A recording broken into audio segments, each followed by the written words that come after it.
Join me as I explore one of the most spectacular archaeological sites on Earth. Petra. Located in southwestern Jordan, this glorious red rose city was literally carved into the Shara Mountains. Made famous by Indiana Jones in The Last Crusade, Petra was once the Wall Street of ancient Arabia. Over 2,000 years ago, its streets flowed with treasures of gold and silver.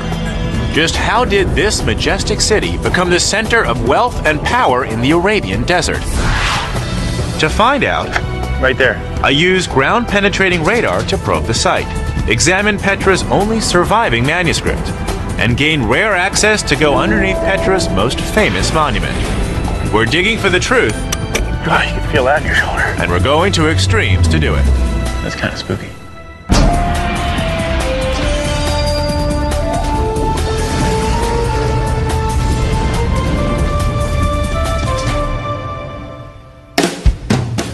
Several thousand years ago, the deserts of the Middle East served as an ancient highway, the crossroads for traders connecting Asia, Europe, and North Africa.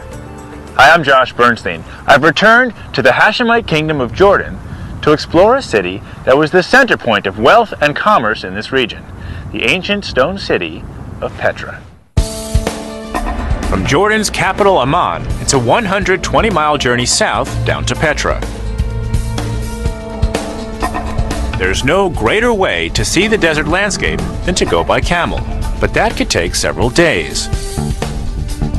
For this trek, I've got a better idea.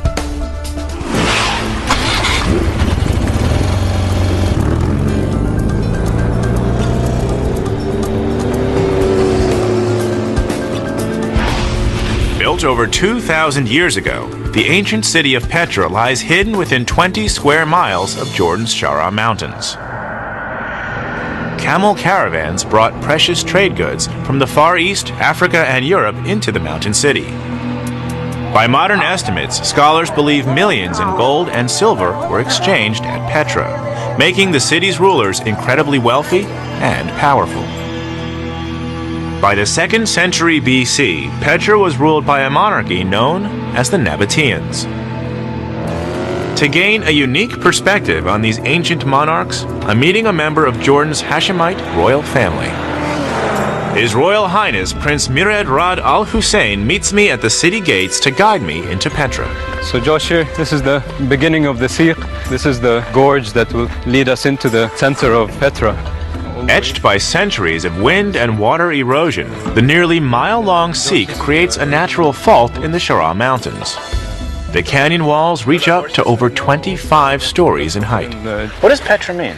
Petra means rock in Greek. Oh, yeah, okay. It means rock in Gotcha. Greek. And this is the famous canyon from Indiana Jones and The Last Crusade. Yeah, sure. This is where they rode in on horseback. The majestic Siq was the canyon where Harrison Ford and Sean Connery made their dramatic entrance into Petra. Every day be sustainable. In 1995, the prince's family and the Petra National Trust spearheaded an intensive project to restore it to its original condition.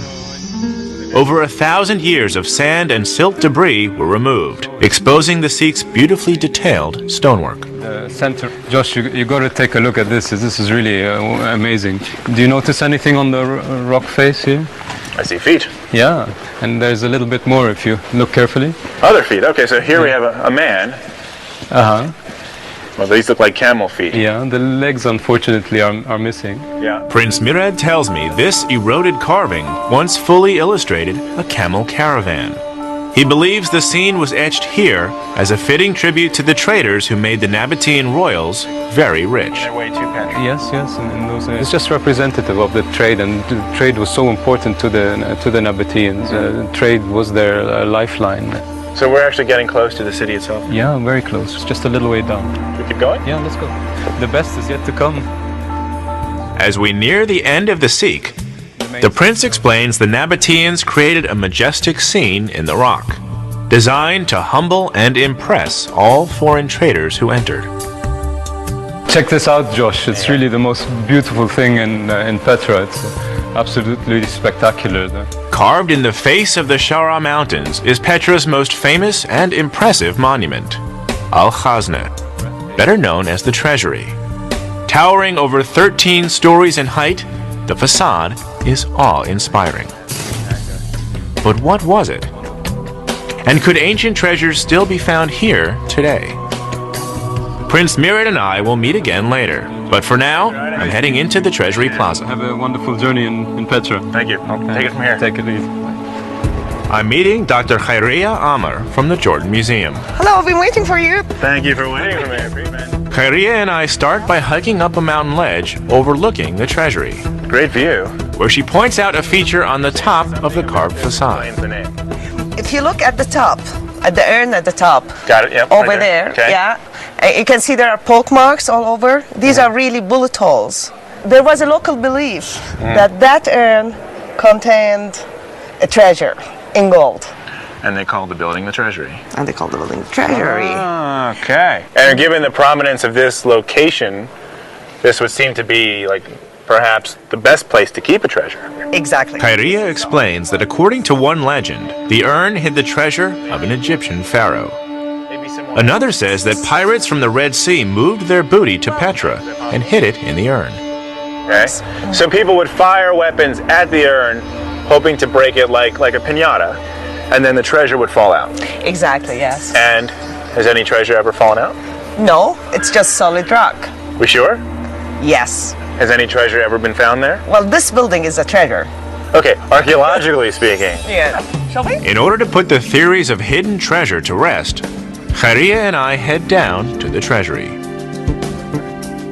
We've been granted special access to go past the doorway and enter the main hall. The two chambers.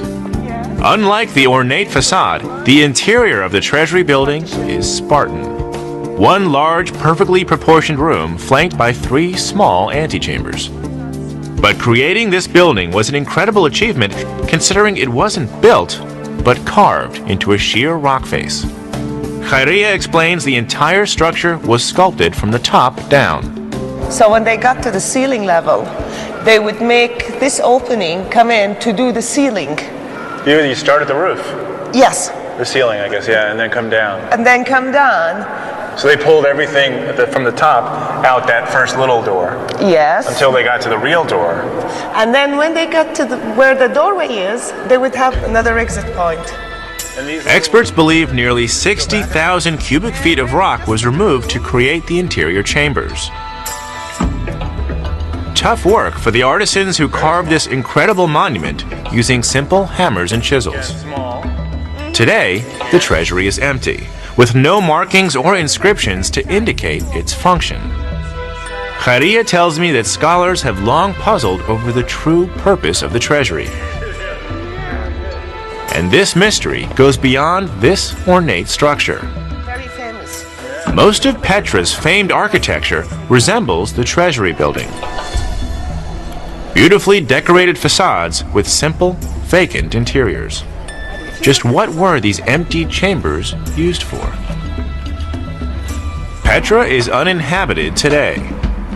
But at its height, archaeologists believe up to 30,000 Nabateans lived in this protected canyon, with homes built inside a series of interlocking ravines. And up to 500,000 foreign travelers pitched tent outside Petra's mountain walls. Just how did the Nabateans lure the camel caravans to Petra to trade their goods here in the Arabian desert? I've returned to the Middle East to explore Jordan's most spectacular archaeological site, Petra. Having entered Petra's Sikh and seen the famous treasury, I'm astonished by the sheer size, natural beauty, and complexity of this immense Nabatean city. Archaeologists estimate that up to 30,000 Nabatean citizens lived within the protective canyons of the Shara Mountains, while as many as 500,000 desert traders took shelter outside Petra's walls. Just how could a population that large be sustained here in the Arabian desert? The landscape here at Petra is classified as arid desert. Rainfall here averages about 6 inches per year. If this region held as many as 500,000 people, providing enough drinking water would have been a major priority. Local Petra archaeologist Dr. Saad Twaisi takes me along a mountain ridge to show me how the Nabateans were able to collect rainwater by carving a series of connecting channels into Petra's sandstone walls. Water would come down here. These channels would act like stone gutters, draining the water along the face of the mountain through canyons, feeding into ground-level reservoirs called cisterns. Empty in the... So they would carve, this is where the rock was. Yeah, it was solid. They carved it like this in order to allow water to go there. To create these channels. Yep. And they would carve channels like this throughout the canyons here. All over the area.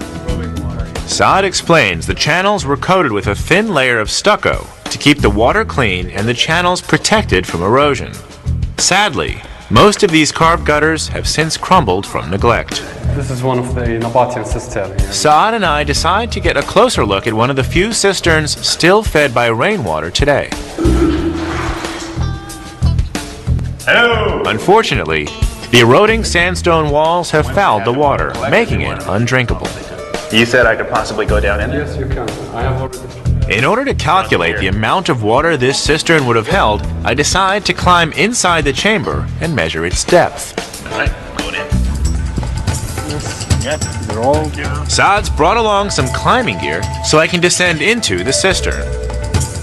Since I don't have a tree or a pole to tie onto, I need to create an anchor point in the ground. First, we arrange the stakes in a pentagon shape to distribute stress on the anchor equally. After measuring the rope's length to the cistern, we hammer the stakes into the ground. Who needs trees? And I test the strength of my ground support. With harness and anchor in place, I'm now ready to head down into the cistern. Looks like some murky water. Here we go. Be careful, good luck. Thank you. As I descend into the mountain reservoir, I can instantly feel how precious rainwater would have been protected from the heat of the sun. The air is both cooler and more humid. I can feel the humidity already. Yeah, it's because this cistern is designed to prevent evaporation. Saad hands me a measuring stick to check the depth of the cistern. Today, most Nabatean-built cisterns are shallow or empty because the water channels feeding the reservoirs have either fractured or eroded. The precious rainwater simply soaks into the sand. That's pretty deep. After checking the depth, our best guess is that the interior of this cistern may be about 15 feet high and about 12 feet wide. So normally we would expect it would have been up to here, right? So I can see the water line going around there. Yeah. Over 2,000 years ago, this chamber would have been brimming with water after a heavy rainfall. And is this a typical size cistern? Is this big or small? This is medium size. Medium size, yeah? The total capacity of this cistern is about 50,000 liters. 50,000 liters, okay. That's nearly 13,000 gallons. Saad tells me that archaeologists have discovered nearly 200 cisterns in and around Petra. Estimates put their total capacity at around 11 million gallons of water, enough to sustain 100,000 people annually. Do you think that these holes up here were designed for like a bucket system? Yeah, actually they used to pull the water out through using ropes and water skin. Saad explains that in ancient times, Petra's residents and traders would use ropes tied to sheepskin sacks to draw rainwater up from the cisterns. Large cisterns would have a wood pulley system fixed to the interior to more efficiently haul water up from the chamber. This ingenious system could satisfy the water needs of Nabatean citizens, but not the 500,000 traders and their camel caravans that settled outside Petra's gates. To fulfill those needs, the Nabateans relied on more than hydraulic innovation. Nature was on their side. Together, Saad and I travel about 2 miles from Petra to the neighboring village of Wadi Musa. The village's name literally means Valley of Moses. According to the Old Testament, Moses cracked his staff against a rock, and water came out, creating 12 springs. Local legend holds that Moses created one of those springs right here in Wadi Musa. Saad and I descend into a stone shelter along the roadside. an arched chamber built by the Nabateans during the time of Christ. So these are Nabatean arches. Yeah, Nabatean arches. And the columns are also Nabatean? Columns are Nabatean. As we work our way deeper into the subterranean chamber, I start to hear the sound of running water. Can I borrow that light for a sec? Yeah, of course. So let's see, we got to figure out where the water's coming from. I guess we can just follow the channel. And it's coming out here. Look at that. For millennia, this natural spring has flowed into the valley of Wadi Musa. So this water is literally coming out of the mountain here. Yeah, from the rock. Yeah, from the rock. And according to local legend, it was this rock that Moses hit. Yeah, actually the local people believe that this is one of the 12 Moses springs here in the region. Saad tells me the Nabateans actually discovered and protected dozens of these springs and hundreds of cisterns throughout the Shara Mountains and surrounding valleys. These rich sources of water made Petra an oasis in the Arabian desert. It's okay to try it, huh? Yeah. Good? Cold? Yeah, it's a fresh water. Okay. But this precious water wasn't a public resource. It was private property. Saad explains that the Nabateans charged a heavy fee for outsiders to access their water. We leave the ancient chamber and follow the water, where it's channeled out of the mountain, under a modern city street, and into locally irrigated gardens. What crops are they growing here? Figs, Yeah. limes. Got it. Olives. Recognize olives. And pomegranates here. So these are traditional Nabatean crops. The same crops was grown by the Nabatean. Coupled with the surrounding villages, Petra was one of the most watered lands in all of Arabia. This desert oasis was able to draw traders across hundreds of miles of desert to the city gates. As a result, the Nabateans exerted incredible influence on this region. I'm exploring the most celebrated archaeological site in all of Jordan, the lost city of Petra. I've seen how its wealthy builders, the Nabateans, were able to draw traders and their camel caravans to this desert city with water. By controlling this precious commodity, they were able to levy heavy fees on foreigners. But water wasn't the only source of wealth for the Nabateans. Over 2,000 years ago, Arabian camel caravans transported some of the finest goods on earth. Traders were making sales that today would be valued in the millions, and the Nabatean kings demanded a piece of the action. I'm leaving Petra and heading 50 miles south to rejoin Prince Mired Rad Al Hussein in Jordan's southern desert, Wadi Rum. The prince wants to show me the paths the ancient camel caravans took before entering Petra. How are you doing? I'm doing great. Welcome to But to get there, we'll need to go off-road. Very cool. You weren't kidding when you said we're going to go someplace where my bike wouldn't go. We'll be riding in a Desert Iris 4x4, a converted Jordanian military vehicle built specifically to negotiate the thick desert sands. We're going to be... It's going to take us to Wadi Rum. Can I drive? Yeah, please go ahead. Be my guest. Oh, all right. In 1962, the movie classic Lawrence of Arabia was filmed here in the deserts of Wadi Rum. The golden sands are beautiful, but the terrain is barren, dry, and hot. Today, it's over 100 degrees Fahrenheit.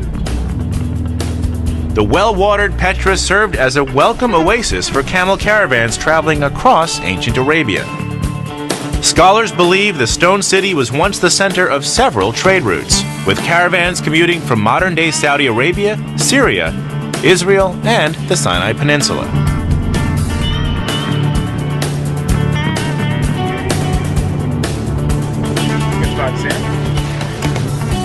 Looks like they're coming right at us. This is how it was in ancient times. This scene, right, hasn't changed much in thousands of years. Yeah, sure. This was the the trading route to Petra. So I understand this is a modern caravan of camels. But Yeah. if we were here back in the day when the Nabateans and other traders were coming through, what would be in those bags? It was mostly frankincense and myrrh, incense. Incense. Incense was really the big thing in those days. Also maybe spices. Incense was a key ritual ingredient in ancient times, used in most religious ceremonies. Westerners, like the Greeks and Romans, sought these spices brought in from Asia and the Sinai Peninsula. At Petra, the spice trade was brisk, and the Nabateans capitalized on it.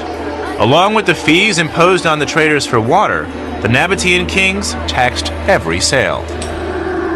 Like this type of caravan is maybe 20 camels long, right? Is there any way to calculate how much money these traders were getting from these kinds of caravans? Yeah, well, the traders would make a profit of about $3,000 to $4,000 at today's prices per camel. Per camel? Yeah, at today's prices, yeah. Today's prices, which would mean $60,000 for this caravan. Yeah, most likely. Traders made a lot of money, but of course they had to pay taxes and fees to the Nabateans. You know. With the wealth they acquired from taxing the spice trade, the Nabatean kings commissioned the construction of Petra.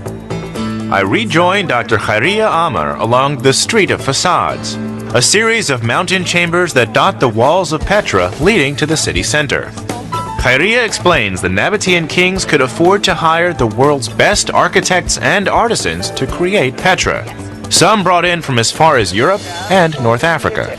So the architecture here is a mixture of different cultures in the region. I think this is part of the genius of the Nabatean culture in that it got elements from Mesopotamia, from Egypt, from Greece. It's this interaction with the other culture which was a hallmark of their culture and brought it out in a style that's Nabatean, uniquely Nabatean. So as the caravans are coming through, architectural ideas are being exchanged, and perhaps these craftsmen are also contributing to the way things look? Definitely. The Nabatean kings merged architectural influences and created Petra to be the capital of their kingdom.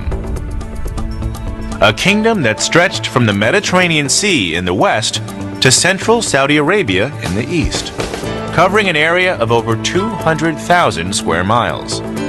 Archaeologists believe the exposed architecture at Petra, including the treasury, was constructed primarily between 100 BC and 100 AD. Amazingly, in a period of fewer than 200 years, the Nabatean builders created hundreds of sandstone structures and moved several million tons of rock and debris. To get a sense of the number of artisans and the labor involved carving Petra sandstone, I've enlisted the help of a local sculptor, Mohammed Nawefla. Good? And go all the way around? Yes.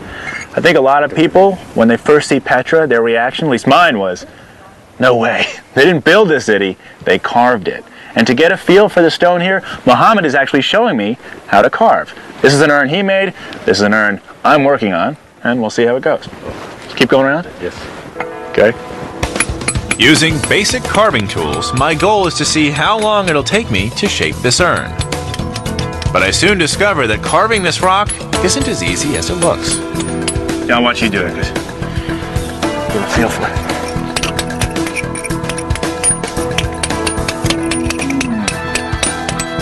Okay. My turn. Okay. More. This local sandstone is softer than most rock, but it's still tough to chisel. It's gonna take a while.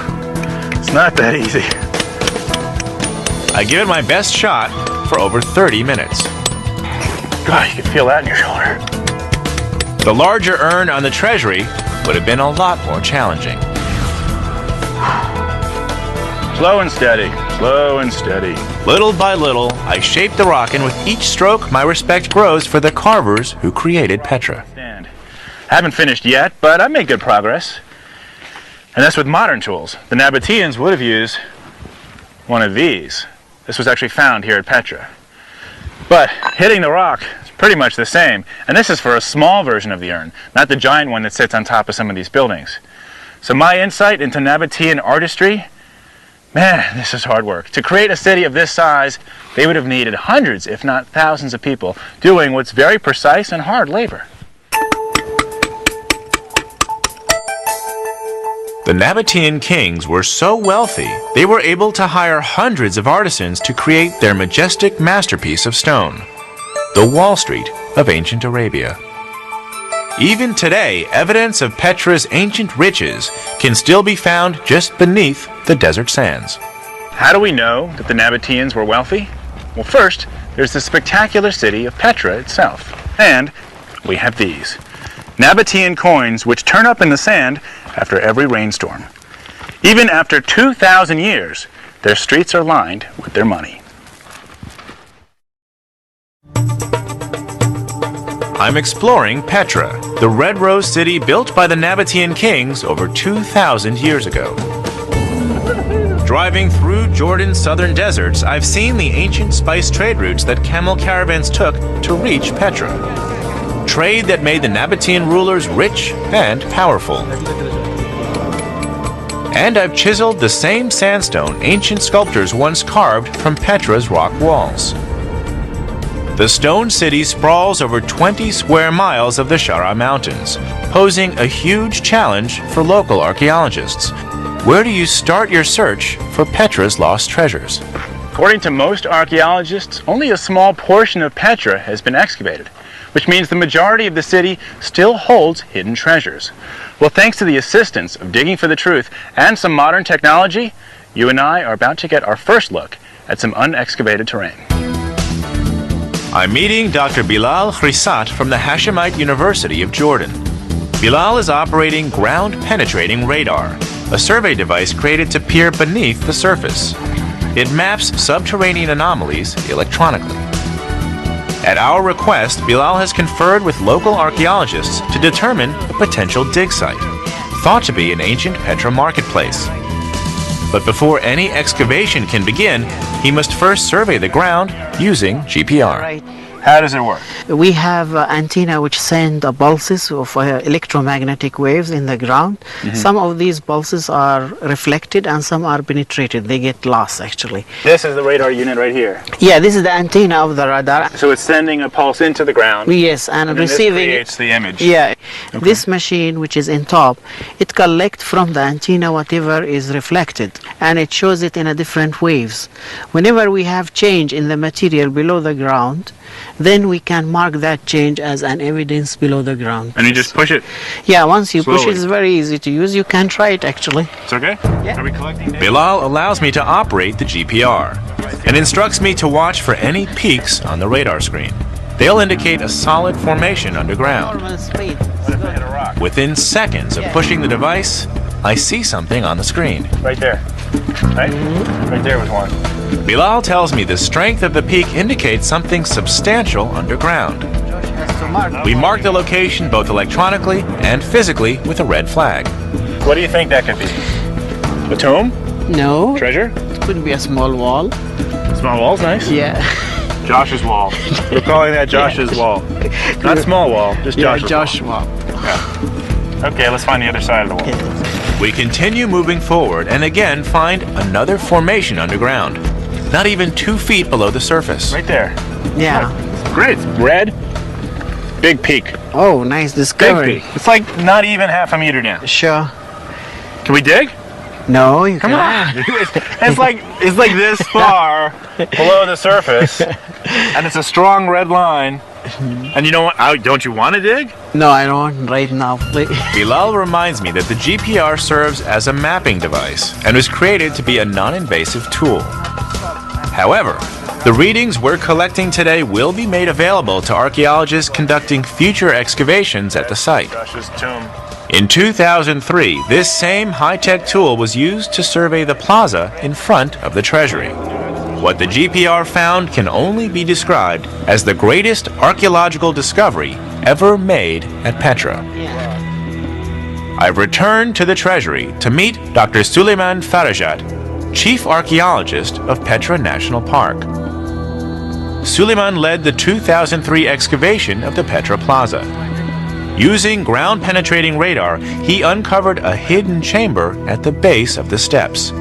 He's offered to take me inside the treasury to a place few have ever seen. Yeah. Okay. We're going under. Okay. Who first? You, please. Wow. I didn't even know you could do it. I will follow you, please. Okay, got it. Okay. This is very special access. Down? Yeah, down, please. Take care. Okay. We're going below the treasury. Okay.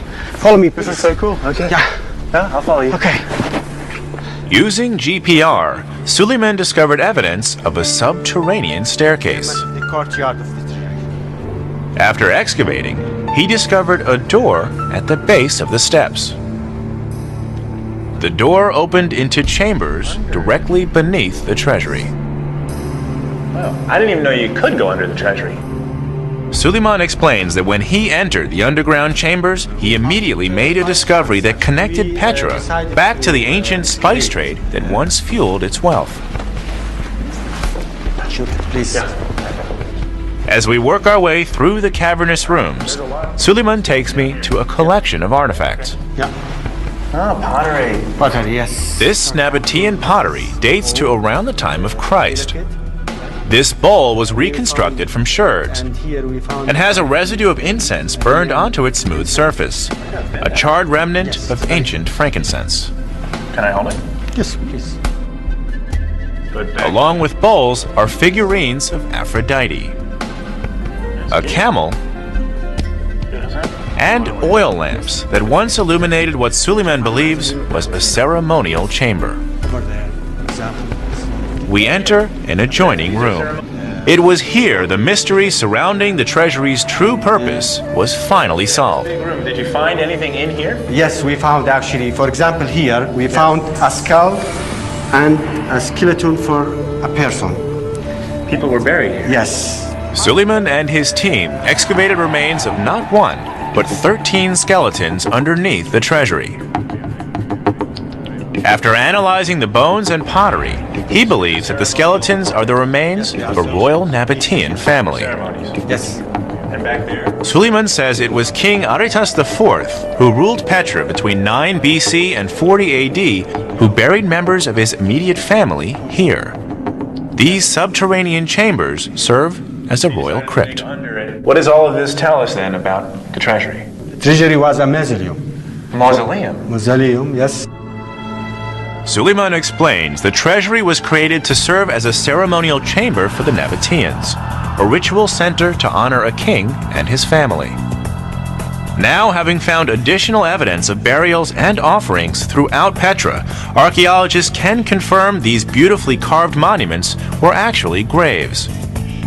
The higher your position in Nabatean society, the grander the mausoleum you could have built in your honor. It's fascinating because today most people associate Petra, well, most people associate it with Hollywood, right? But for the people who come here and they see the beauty in the facades and the intricate carvings, we're not thinking that these are mausoleums for the dead, right? No, it is for the dead. But they are. Yeah. We're walking through a graveyard. It's a beautiful graveyard. But these are testaments to the kings of the past. Yes. And the royal families of the past. Yes. That's kind of spooky. The recent discovery of these tombs finally puts the mystery surrounding the treasury's true purpose to rest. The building was constructed to honor a Nabatean king, not to hide the gold of an Egyptian pharaoh. Nabatean kings like Aretas IV ruled Petra in great peace and splendor up through the 1st century AD. But soon, warring rivals who longed to control the rich city would advance to Petra's gates. I've come to Jordan in search of the lost treasures of Petra, a city first built by the Nabateans over 2,000 years ago. I've carved the local sandstone to understand how the city of Petra was created, climbed inside cisterns to determine how the Nabateans thrived in the Arabian desert, and even ventured beneath the treasury building to see how they buried their royal dead. What I've learned is that these desert traders were among the most affluent people ever to emerge in the Middle East. The Nabateans thrived in the Shira Mountains for several centuries. Growing wealthy from the spice trade they controlled here at Petra. Their kings and queens used their immense riches to have the best of everything, in life and in death. The Nabatean kings ruled Petra for nearly 3 centuries. They were able to maintain their seat of wealth and power up through the 1st century AD by bribing and allying with the rival Assyrians, Egyptians, and later, the Romans.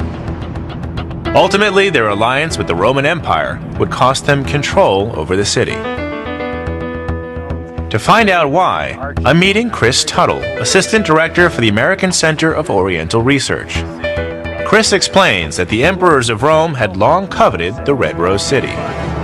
the Romans conquered the Nabatean kingdom during the 1st century, and the Emperor Trajan made Petra Rome's Arabian capital in 106 AD. One structure that best illustrates the Roman dominance at Petra is the Great Temple, once the largest freestanding building on site. Chris takes me to a section of the temple to see a collection of Roman and Nabatean artifacts. The capitals we were just looking at. The space we're in is called a cryptoporticus. It's a large gallery beneath the colonnade. Most of this material comes from the main temple building itself. Chris shows me a collection of decorative Roman cornices that once adorned the temple columns. You know what that is? It's a pine cone? Pine cone. He tells me these sculpted symbols reflected vegetation from both Rome and Petra.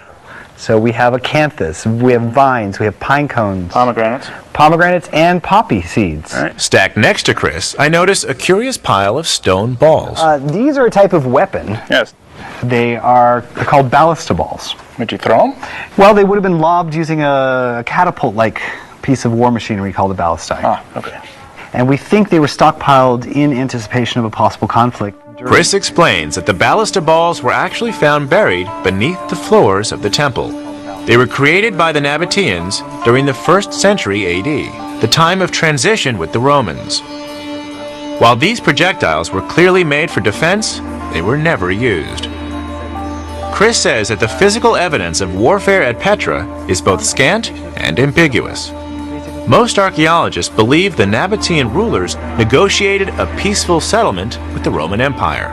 This would protect their citizens and preserve their trade routes. What happens to the Nabateans? Well, what we're really talking about is a changing government. The people who lived their lives here, ran their shops and carried out their trade, did their farming, they stayed the same as far as we can tell. Chris believes the Nabateans were allowed to continue their trade, but under Roman control. Archaeologists like Chris must rely on the physical record to mark the transition of power. So most of the changes that we can track is architectural. Architecturally. Can we see more? Yes. Why don't we go take a look at some of it? Okay. Chris directs me to the rear section of the Great Temple to see another part of the Roman complex. This was an amphitheater that once sat up to 600 people. Do we know what this space was used for? Well, not specifically. There's a number of theories. This could have been ritual theater. It could have been special performances for just the elite. Or this could have been where the Council of Elders met. All through this period, Petra remained a seat of power. And the fact that it continued to be a seat of power is evident in the continued expenditure of monies to make these massive modifications to these giant buildings. But even as the Romans are modifying this space, we still believe it was an important space. Absolutely. And perhaps the seat of power for both the Nabateans and the Romans. Quite possibly. This is the largest freestanding building in Petra. And so it served a major purpose. In 330 AD, the Emperor Constantine moved the Roman capital to the eastern city of Byzantium, also known as Constantinople. The Christian Byzantines would go on to rule Petra for the next 3 centuries. To better connect Rome to China's Silk Road and India, the ancient trade routes to Petra were redirected north to Palmyra and Bostra, Roman strongholds since the 1st century AD. Chris believes this move marginalized Petra and marked the beginning of the end for the Nabateans. Petra's occupation had been pieced together largely through a sampling of Roman texts and limited archaeology. But in 1993, a major discovery was uncovered at this beautifully restored Byzantine church. We have very few written records from the Nabatean period and the Roman period. But from the Byzantine period, we're much more fortunate. We have a single cache of papyri that was found in this church. Chris explains archaeologists recovered 150 papyrus scrolls preserved under a pile of rubble. Scholars speculate an earthquake destroyed the church in the early 7th century AD. Can I see them? Yes, it'll take a trip to Amman, though. I'll go to Amman. All right. Chris and I leave Petra and travel 120 miles north back to the Jordanian capital of Amman. He's brought me to the headquarters of the American Center of Oriental Research, ACOR. The papyri are kept here in deep storage. Chris explains that these artifacts from the Byzantine period provide a unique glimpse into the lives of the ancient Nabateans. What you're looking at is exactly the way the papyri were found. Looks like charcoal. Does look like charcoal. The charcoal is the only reason we in fact have the papyrus. These were preserved because they caught fire during the earthquake that destroyed the church. And immediately while they were burning, the shelves that they were on and the wall behind the shelves collapsed, sealing the burning papyrus under a pile of rubble so there was no oxygen. So they sat there and smoldered, and as a result they carbonized, and this is why we have them today. It's ironic that the fire which should have destroyed them actually preserved them. Absolutely. Chris lets me examine some of the carbonized fragments, preserved in ash for nearly 1,400 years. Look along the side. He explains these scrolls are so delicate that they must be kept in sealed containers and stored in darkness to keep them from falling apart. Some fragments represent the ends of documents and remain rolled tight, while other fragments, with text, have been flattened and affixed to rice paper. Since the ancient papyrus is carbonized, it's hard to decipher the writing. I can definitely make out scratch marks. I can't read that. What language is that? It's in Greek. In Greek. Byzantine Greek. Based on the scrolls, Chris explains Greek was the primary written language used in Petra during the Byzantine period. Examples of that over here. At the other end of the table, several of the papyrus fragments have been flattened and placed under sheets of glass. So once the fragments have been assembled and then enhanced so that they're readable, what do they say? These scrolls all belong to a single archive of a single family. All of this is from one family. All one family, 7 generations represented. The main owner of the documents was a man by the name of Theodorus, and he was a deacon and later an archdeacon in the Petra church. So this is a wealthy family. It was a very well-off family of the time. All of the documents deal with legal issues for the most part. Issues of property division, taxation, deeds, wills, that sort of thing. So the charred archive also includes dowry arrangements and family disputes dating back to the early 6th century AD. What's clear from the text is that some of Petra's citizens living during the Byzantine period were still very established and very wealthy. Chris tells me this family held enough property and assets to be placed in America's upper class today. Sadly, the earthquake which led to the preservation of the papyri marked the beginning of the end for Petra. Most scholars believe the Nabateans couldn't survive both the loss of their trade routes and a catastrophic natural disaster. Petra was largely abandoned by the end of the 7th century. Scholars believe the ancient Nabateans simply took their fortunes and left. So from an archaeological point of view, this is the treasure. For us, right? Yes, this is the treasure. Because this is giving us insights into a world that we wouldn't have known about without it. Absolutely. Could there be other treasures like this still at Petra? Given that less than 2% of the city's been excavated, statistically speaking, the likelihood is there.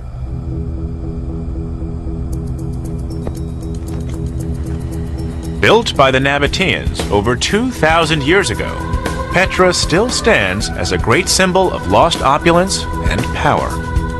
Today, great stone facades and elaborate tombs commemorate the kings and queens who once ruled this region. These Arabian traders harnessed their natural resources and created an oasis for camel caravans looking to make their fortunes in the desert. With the help of modern science, we may one day rediscover hidden riches here at Petra. But for now, this beautiful stone